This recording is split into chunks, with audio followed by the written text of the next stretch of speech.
Jonathan Roumie gave Ellen a Bible. What she did next will leave you speechless.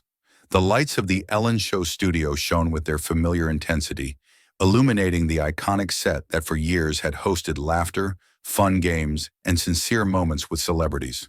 The audience buzzed with anticipation, applauding steadily as Ellen DeGeneres took the stage. Her characteristic smile lit up the room. Dressed in her classic navy blazer and spotless white sneakers, Ellen radiated the approachable charm that had made her a constant presence in American homes. But that day, something was different. The guest was not a pop star, nor an action movie actor or viral phenomenon. It was Jonathan Roumie, known for playing Jesus in the series The Chosen, whose serene presence carried a depth that could change the energy of any room. As soon as his face appeared on the studio screens, the audience erupted in genuine applause. Ellen waved warmly, but behind her polished smile there was a glimmer of something more. It was not fear nor discomfort. It was awareness.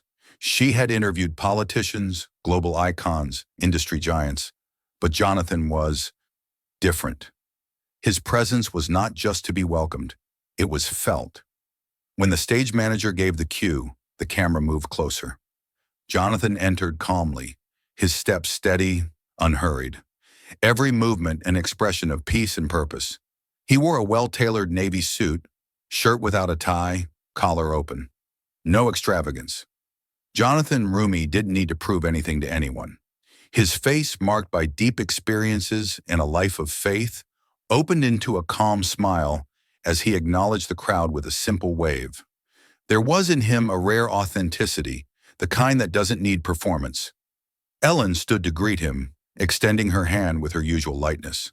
But Jonathan's gaze was firm, serene, almost disarming in its depth.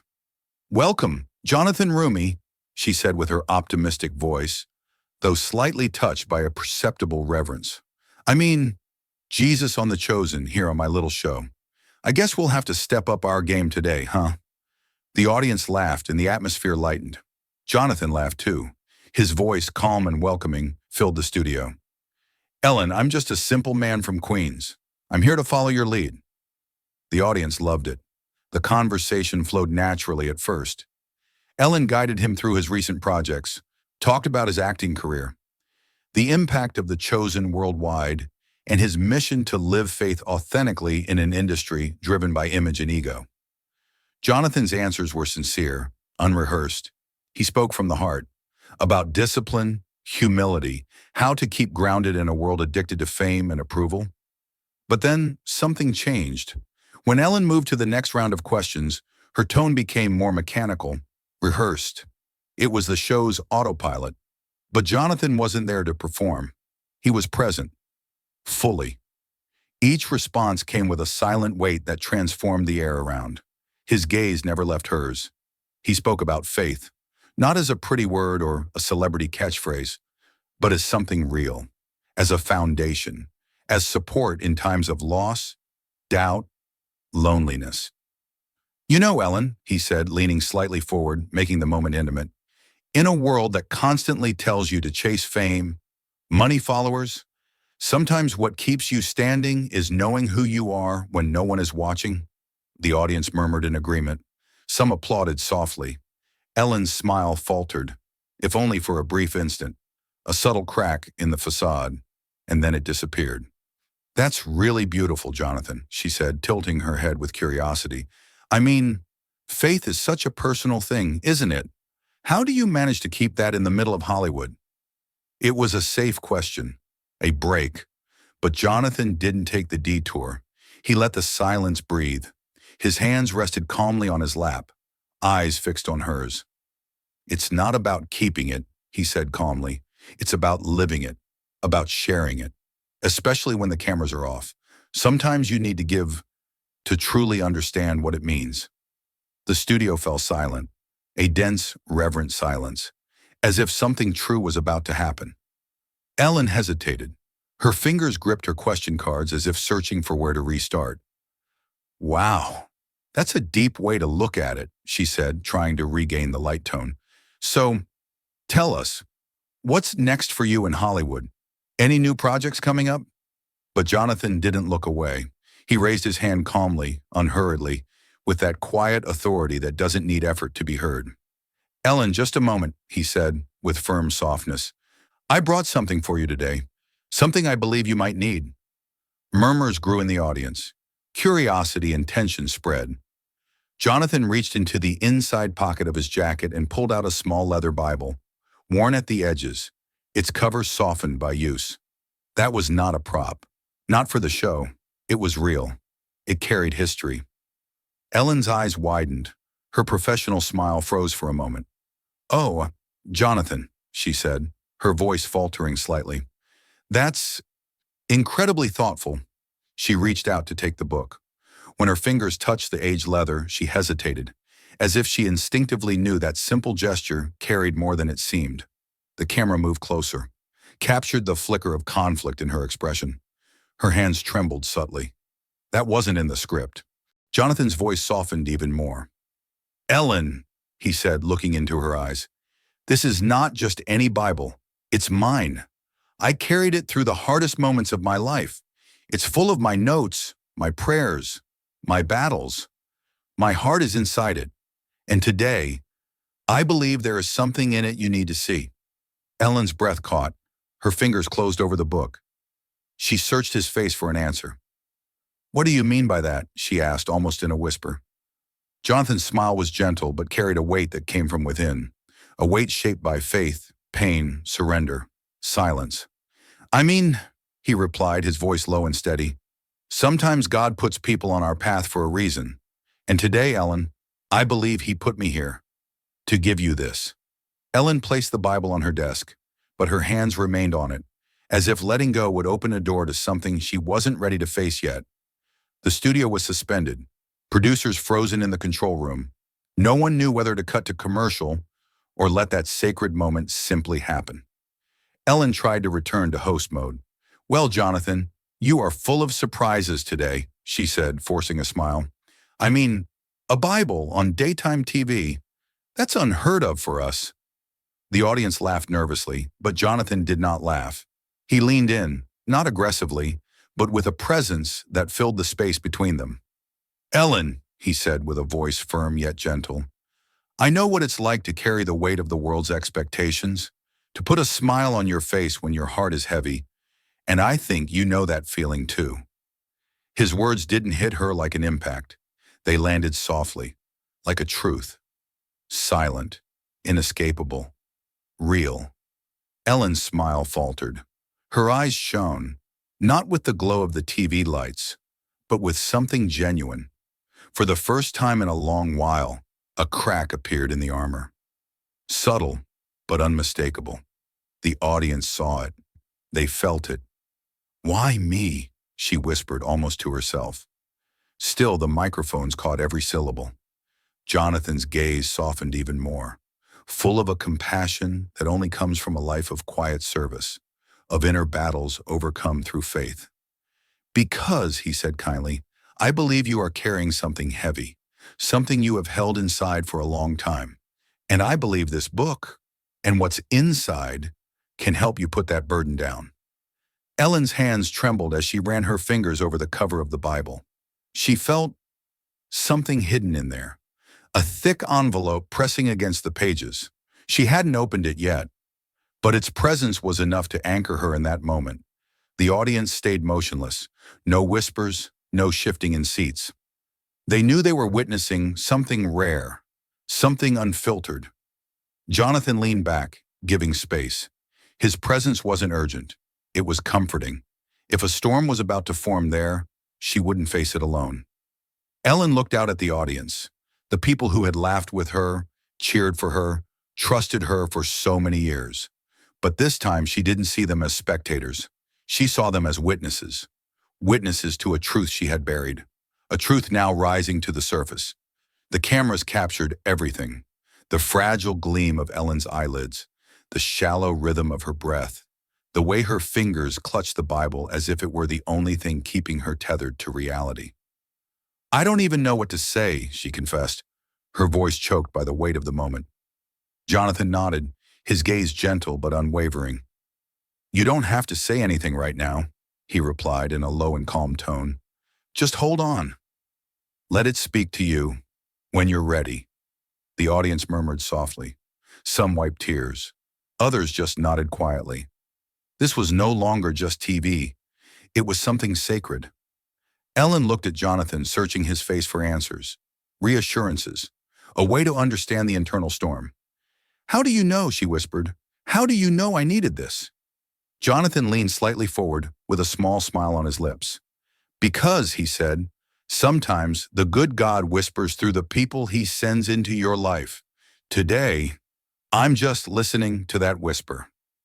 For a moment it seemed the studio lights dimmed, or maybe it was just the weight of that moment spreading over everyone present. Ellen remained seated, the Bible in her lap. Her fingers traced the worn leather cover, and her mind spun with questions. She wasn't ready to speak. The audience watched in complete silence. No applause, no laughter. They were no longer watching a show. They were witnessing a transformation. Jonathan sat with his hands folded, calm, present. He was a silent anchor amidst the emotional storm unleashed, not for a headline, nor for a scandal, but for a simple act of truth. In the control room, producers exchanged frantic glances. Fingers hovered over buttons. Cut to commercial, or let the moment continue. It was too late. This would never be scripted TV again. Something had been opened. And it wasn't just inside Ellen. It was in the air, in the homes, in the hearts of those watching, in the collective heartbeat of a crowd realizing they were witnessing something bigger than an interview. It was a call, an awakening. Ellen stayed still, the Bible in her lap. Whatever was in that envelope, whatever pressed against those pages, was about to change everything. If you are still here, if you witness this moment, this can change everything.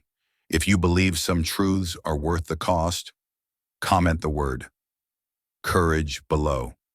Let's see how many of us still believe faith is stronger than fame. The studio grew heavy. Ellen's fingers still traced the edges of the Bible as if the answers were hidden in the leather itself. The audience remained frozen. The gaze went back and forth between her and Jonathan, sitting across, calm, with a look so steady it seemed to hold the whole room up. Ellen, in her mind, replayed everything. She had already interviewed movie stars, presidents, the most controlled figures in the world, but no one had ever pierced her defenses in that way. No one had ever given her a gift that seemed more valuable than any award or trophy. Jonathan, with his calm presence and unwavering sincerity, was not promoting a movie. He wasn't selling a project, nor did he need the spotlight. His truth was enough. "Jonathan," Ellen said, her voice now softer, filled with a vulnerability impossible to hide. "This Bible, it's beautiful, but why now? Why me?" Jonathan leaned forward, his hands gently clasped, his gaze open, full of the wisdom of someone who had faced invisible battles. "Ellen," he said in a slow, calm tone, heavy with meaning, "I've always believed that timing is everything, and sometimes the good God understands timing much better than we do. I didn't come here to talk about career or scripts. I came because there's something in this book that is for you, now." Ellen's eyes returned to the Bible. She could feel it again, the thickness, the envelope, as if it had a heartbeat of its own. She feared that, but she also felt she needed to open it, that the time had come. The cameras captured everything, the subtle tremble of her lip, the tension in her shoulders, the rawness of the moment. Jonathan continued, his voice steady, calm, powerful. "You see, Ellen, faith isn't about memorizing verses or going to church just to look good. It's about facing the hard truths, those we bury deep inside because they hurt too much to be seen. But it's exactly those truths that set us free." He paused. "I've been through that. Moments when the weight of the world almost crushed me, when the noise outside almost made me forget who I really was." He paused.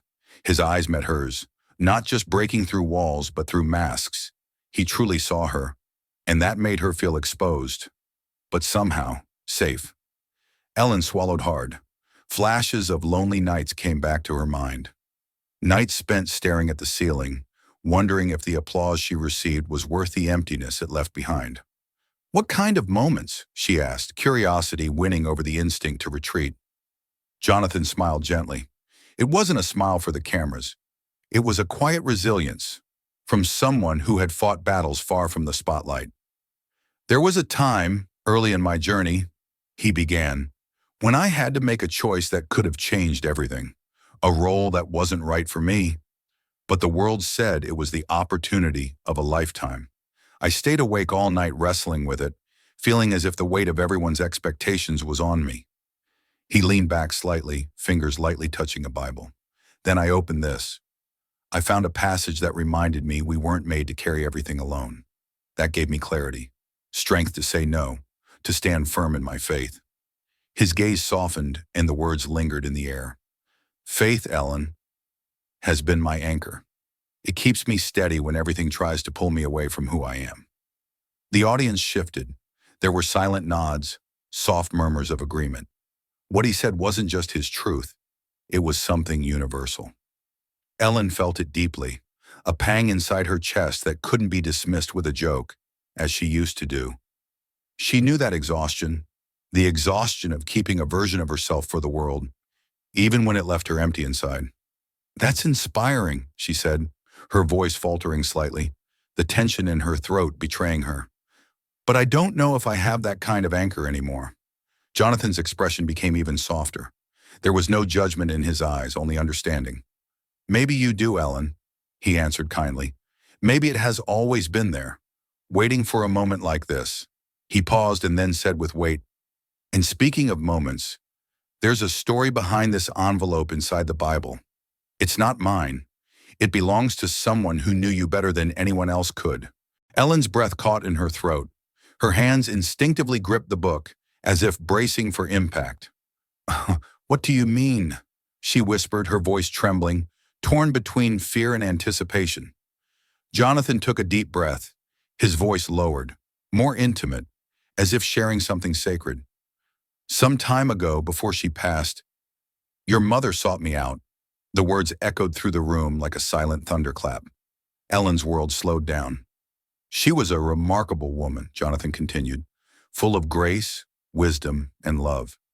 She saw things in you, Ellen, things you might have forgotten to see in yourself." He looked at the Bible, then back at her. "She gave me this letter, said she had kept it for years, waiting for the right person to deliver it to. She believed I could be that person, not because of fame, but because of my faith, because of how I try to live what I believe, even when no one's watching." Tears welled in Ellen's eyes, blurring the stage lights. Her mother's face appeared vividly in her mind, her silent strength, her unwavering belief. The woman who encouraged her first steps, who saw through all masks, even those Ellen thought were impenetrable. "My mother? She gave it to you?" Ellen asked, the words barely escaping her lips. "But why? Why you?" Jonathan's eyes shone with empathy. His words came like an outstretched hand across a fragile bridge. "She followed my path, admired how I tried to live with purpose, how I used my platform to speak truth, but with compassion. She thought maybe I could remind you of something you already knew, but that was buried." He leaned slightly. His presence was serene, yet powerful. "That letter is yours. It was written by you, to yourself, when you were still full of dreams, fears, and doubts about which path to take." Ellen's world spun, the stage lights turned to mist, and tears flowed freely. She remembered. She had written letters to herself at 20 years old, raw confessions to keep her feet on the ground. But that letter, that one had been entrusted to her mother, a kind of final safeguard. "I can't believe it," she whispered, trembling as she felt the envelope between the Bible's pages. The audience remained silent. Many wiped their own eyes, touched by the sincerity of the moment. Jonathan reached out his hand, not to take but to offer support. His palm hovered nearby, a protective presence. "Ellen," he said softly, "opening this letter can be scary, but it's also a chance to reconnect with the part of you that was left behind. I have seen faith do that, helping people face isolation, doubts, invisible burdens. It did that for me." He leaned back, giving her space. His voice was calm, unmistakably serene. In my own life, applying what's in this book kept me from going too far. It reminded me that fulfillment doesn't come from lights, cameras, or applause. It comes from truth, from being who you are, even when no one is watching. Ellen nodded slowly. Her defenses crumbled before his words like a silent bomb. You know, Jonathan, she began, her voice raw. I spent so much time trying to make others laugh, dance, feel good. But inside, it's been lonely, very lonely. Her voice was almost a whisper, like I was performing to an empty room sometimes. Jonathan listened, not just with his ears, but with deep attention from someone who truly sees another. That's the thing, Ellen, he said softly but firmly. Faith teaches us we are never truly alone. It fills the empty spaces, gives us courage to stop acting and just be. The connection between them deepened. No cameras or applause, just two human beings united by pain and faith. Ellen's tears kept falling, but for the first time she didn't try to hide them. It was liberating to let the mask fall. The studio crew stood still. Producers in control debated frantically whether to cut to commercial. But it was too late. The moment was too real to interrupt. Jonathan leaned back, sharing a glimpse of his own journey. He told how, in the hardest moments of his career, when offers clashed with his values or when the industry pressured him, he turned to the scriptures, and how they helped him get through everything without losing integrity, without losing compassion. It's not about being perfect, Ellen, he said, placing a hand on her shoulder. It's about being true, and I believe this letter in your hands is your reminder of that. Ellen looked at him, gratitude mingled with pain. Thank you, she whispered, for bringing this to me, for seeing what I couldn't see. Jonathan smiled. It wasn't a smile for television. It was the smile of someone who knows he did exactly what he was called to do. His presence there was like a beacon, a steady light in Ellen's storm. The audience didn't erupt into applause. They didn't need to. Instead, there was a gentle clapping. Applause not for a performance, but for the bravery of what was happening. This was no longer a talk show. It was a turning point. If you're still here witnessing this moment that can change everything and believe some truths are worth standing up for, no matter the cost, just like this video, comment the word courage below. Let's see how many still believe faith is stronger than fame. The studio lights seem dimmer now, not by design, but by the sheer gravity of the moment. Ellen's fingers hovered over the envelope, kept inside Jonathan Roumie's Bible. Her hands trembled. The yellowed paper loomed like a ghost from the past, ready to confront her with long-buried truths. The audience was frozen, wide-eyed, caught in a collective breath, as the camera zoomed mercilessly, capturing every tremble of her lips, every tear about to fall. Jonathan watched her with that calm and patient gaze, forged by years navigating the worlds of acting and faith without letting it corrupt his core. He didn't rush her, didn't prod. He simply waited. His stillness became an anchor. Ellen breathed shakily. Her voice, when it came, was almost inaudible. Okay, she whispered to herself. Let's see what 20-year-old me had to say. Her fingers broke the seal. The wax crumbled like the barriers around her heart. Slowly, she unfolded the paper. The handwriting was unmistakable. Her own, younger, hopeful, scared. Dear future Ellen, it began, her voice faltering as she read aloud. If you are reading this, it means you climbed a mountain, but maybe you left pieces of yourself along the way. I hope not, but if you did, remember, success is not worth your soul. The studio let out a soft gasp. The bluntness of those words cut through the air. Ellen paused, breath held before continuing. You probably have a big house, fancy cars, applause that never ends. But do you still laugh for real? Or just for the cameras? Do you still cry when you're alone? Or forgot how because you wipe off your makeup? Tears streamed down her face, raw, unfiltered now. She made no effort to hold them back. No more performance, no more masks. Jonathan gave a slight nod, expression marked by understanding. He had seen this before, in himself and others. He knew the pitfalls of fame, how easy it was to get lost in the noise. That's powerful, Jonathan said gently, his deep, soft voice cutting through the growing tension. Seems that young woman knew exactly how much fame could cost. Ellen, it's okay to admit if those words touch you today. Ellen nodded slowly, swallowing hard. She looked at the letter, her voice fragile but steady as she kept reading. I'm writing this because I'm scared, she read. Scared that one day you'll need pills to sleep with the noise in your head. Pills to wake up and face the day? The weight of her own words pressed on her. The audience fell silent, many already openly crying, their tears mirroring Ellen's. Jonathan said nothing. He didn't need to. His presence said it all.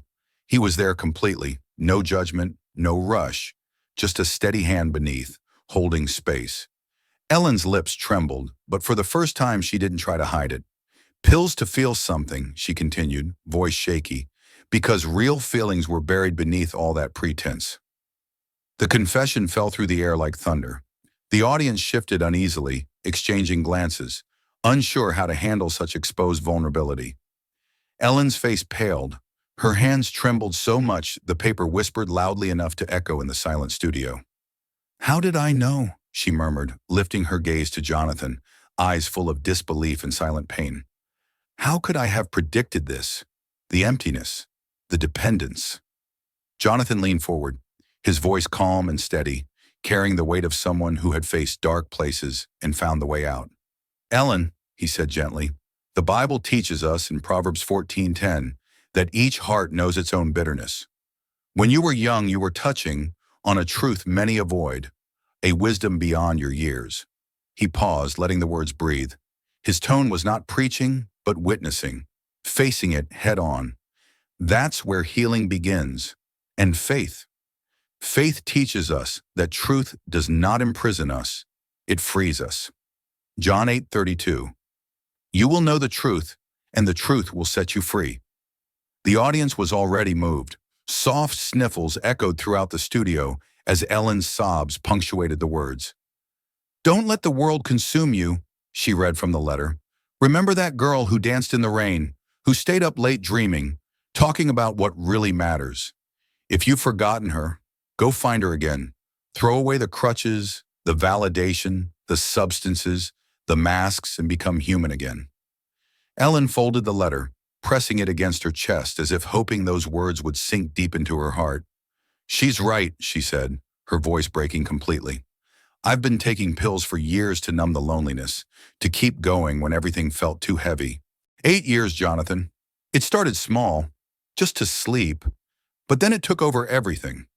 A collective murmur swept the crowd. They didn't clap for entertainment. It was a gentle wave of solidarity, shared pain, witnessing something sacred. Jonathan's eyes shone as he extended his hand across the table, not interfering, just offering silent support. Ellen, that is courage, he said, warm and steady. I've seen people in my world carrying the same burdens, the stress, the isolation, but Psalm 34:18 says, the Lord is close to the brokenhearted. You are not defined by the struggle, Ellen. You are defined by the courage to face it. Ellen wiped her eyes, but this time she didn't fix her makeup. She didn't mask her vulnerability. She looked at the audience no longer as a presenter, but as herself, authentic and unfiltered. This letter, she said with a raw voice, is a mirror I avoided for years. It predicted everything. The pills, the falseness, the constant performance of life. I didn't want to see it, but now I can't help but see. Jonathan nodded slowly, his words serving as trampolines to guide her through a river she feared to cross. That's the power of reflection, Ellen. James 1:23-24 talks about looking in the mirror, not just hearing the word, but living it. Otherwise, we forget who we are. This letter is your reminder. It's time to act, to reclaim who you are beneath all the noise. The connection between them deepened. His words were not just lifelines. They were anchors pulling her out of the storm towards something solid. Ellen unfolded the paper again, tears streaming as she read the final lines. If you are broken, it's okay. Broken things can be fixed. Just stop pretending. Start living. Love the real Ellen. She folded the letter reverently, holding it close to her chest. Her eyes turned to Jonathan, gratitude clear on her face. Thank you, she said, voice trembling but full of determination, for bringing this to me, for helping me. The audience rose, their applause not loud but deep, an outpouring of affirmation and humanity. They weren't applauding a show, they were applauding the truth. Jonathan smiled, not with pride, but with peace. His presence, silent and steady, was a living testimony to the power of faith and honesty. At that moment, Ellen felt a change inside, a crack in her heart that allowed light to seep in after years of darkness. The letter had exposed her secrets, the pills, the mask, the overwhelming loneliness. But by speaking aloud, she found a strange and unexpected freedom. Jonathan's words, his calm biblical wisdom, pierced through her turmoil like threads of gold, stitching fragments she thought lost forever. The studio pulsed with collective emotion. This was not just content. This was a reckoning, a sacred space where fame held no power, but truth did. Ellen hugged the Bible close, ready, truly ready to embrace the change she had promised. If you're still here witnessing this moment that could change everything, if you believe some truths are worth standing up for, no matter the cost, just like this video, comment the word courage below. Let's see how many of us still believe faith is stronger than fame. The applause faded into a deep, breathless silence. Ellen held the letter from her younger self, tears drying on her cheeks, but a new spark shining in her eyes. Jonathan Roumie stood beside her now, hand resting on her shoulder, not as a guest, not as a celebrity, but as a brother, a man in silent solidarity. The kind of solidarity that doesn't need loud words, the kind that shows up, always firm for what matters, guided not by applause but by faith and integrity. That was Jonathan Roumie's silent power. Ellen looked at the audience, faces not of fans, but of people, humans connected in a moment beyond fame. For the first time in years, she felt seen, not for her smile, her jokes, her ratings, but for her humanity. "I'm going to do this," she said, her voice gaining strength with each word. "I will follow these instructions from now on." The crowd erupted, not with the roar of entertainment, but with a wave of respect. Applause not for a performance, but for bravery, for the raw courage needed to choose truth before the world. Jonathan nodded, his smile that calm and understanding expression of a man who had seen people face their challenges and choose what was right. He had lived through moments like this before, where faith demanded standing firm, even when it cost everything. When the event ended, Ellen hugged Jonathan tightly. It was not a celebrity hug. It was the kind of hug where words fail and gratitude speaks in silence. "Thank you," she whispered, her voice trembling. Jonathan gave a firm pat on her back. No sermon, no spotlight, just presence. Later, Jonathan returned to his life, projects, acting, community service, and ministry. But he carried with him the quiet certainty that sometimes the most important work doesn't happen on stages or studios. It happens in moments of human connection that spread far beyond the reach of cameras. That night, away from lights and expectations, Ellen sat alone in her home. The walls that once felt like a golden cage of loneliness now echoed possibilities. She turned off the phone, extinguished the lights, and for the first time in 20 years, sat in complete silence. No music, no notifications, just the silent rhythm of her own breathing. At first it was terrifying. The silence amplified all the thoughts she had been suppressing, doubts, regrets, the dark whispers of who she used to be. But as minutes passed, something changed. She heard her own heartbeat, steady, real, a reminder that beneath the mask she was still alive, still capable of feeling without applause, without distractions. The tears came again, but this time they were not a breakdown. They were a cleansing, washing away the residue of years of performances. In that silence, Ellen began to reconnect with the kindness that once flowed freely, with a joy that was not calculated, with faith, not as a word, but as a lifeline. It was a small step, but a step rooted in truth. The kind of truth Jonathan Roumie lived throughout his life, finding strength and peace, letting faith navigate through chaos. As the sun set on the horizon, Ellen picked up the phone, not to scroll through social media, nor to check numbers, but to dial a number she hadn't called in 15 years. "Sarah," she said as her college friend answered, her voice trembling with surprise. "It's me, Ellen. Is it really you?" Sarah replied. "I'm sorry," Ellen said, raw and sincere.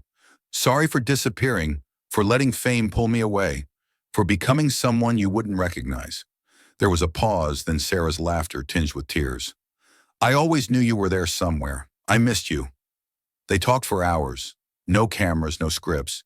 Just two friends rebuilding a bridge that fame had burned. This act of reconnection echoed the same belief Jonathan carried in all his roles and in his personal life. Relationships heal when met with truth and care. The next morning, Ellen faced the hardest step, throwing away the pills. She gathered them, bottles that had silently numbed her pain for years. With trembling hands, she emptied them into the trash, each crutch she no longer wanted. It was not easy. The shadow of withdrawal loomed, but beneath it came a wave of freedom, a commitment to feel everything. The good, the bad, the real. Later that day, she posted a simple photo, a trash can full of empty bottles. The caption read, "First day of being real. No more hiding." The response was overwhelming. Millions of likes, but more importantly, thousands of messages from people sharing their own battles. Inspired by Ellen's honesty, churches saw people coming not just for sermons, but for connection. Therapists reported an increase in calls, people ready to face their addictions. Families repaired conflicts. Conversations began. Jonathan in Louisiana heard about it. He smiled, not for credit, but because he knew. He knew that sometimes the most radical act of service is simply being present for someone in truth. Over the weeks, Ellen's journey became a beacon. She stepped away from the relentless pace of showbiz, focusing on quiet acts of kindness, volunteering, reconnection, and exploring faith, not for content, but for herself. Jonathan continued his path, advocating with the same integrity that led him to Ellen's stage that day. Their stories, though different, were now intertwined, a living testament that authenticity can heal what performance cannot. Through this journey, a truth emerged, one the world desperately needs to remember. Fame is fleeting. Perfection is a lie. But faith is the silent strength that transforms brokenness into purpose, that turns silence into healing. To you reading this, write a letter to your future self. Capture your core values. Warn yourself about the noise, the pressure, the masks. Promise yourself to seek silence, to nurture relationships more than followers. And when you see someone drowning in expectations, reach out like Jonathan Roumie did, with compassion. Because in a world obsessed with applause, the most radical act is simply being human. Faith isn't about perfection. It's about finding strength in brokenness. It's about standing for truth, no matter the cost. If you're still here, witnessing this moment, if you believe some truths are worth standing for no matter what, like this video, comment the word courage below. Let's see how many of us still believe faith is stronger than fame.